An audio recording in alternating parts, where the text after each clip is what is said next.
નીતિન જમાઈ હું છે પણ હજી તો માંડ આવડો સોરવો થયો છે અને પાંદડા કા તોડવા આવ્યા અહીંયા?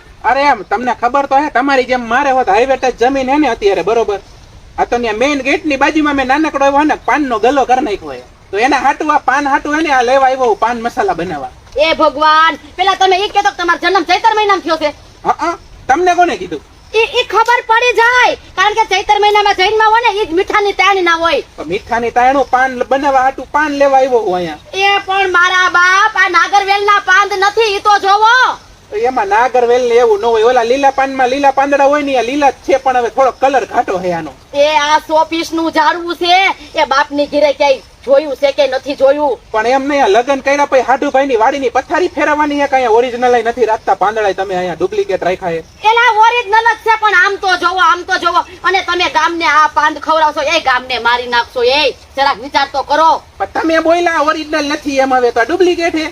એ ભગવાન, આ અસલ મીઠાની તાણી નો જમાઈ, અસલ મીઠાની તાણી નો. હાડુભાઈ ક્યાં ઈ મને કયો ને? એ ઈ ગયા છે દાડામાં. ઈ કરો હવે, પોતાની વાડી હે ને બીજાના વાડીએ દાડીએ મોકલી દીધા. એ દાડિયા નહીં તો એ મારી બેન ની નણંદ નો હાહરો ગુજરી ગયો છે. ઠીક, ઈ અલગ દાળ ન્યા દાડામાં ગયા, મફતના ગુંદી ગાંઠિયા ખાવા મોકલી દીધા. એ એલા કાકા, વ્યવહારમાં જાવું પડે.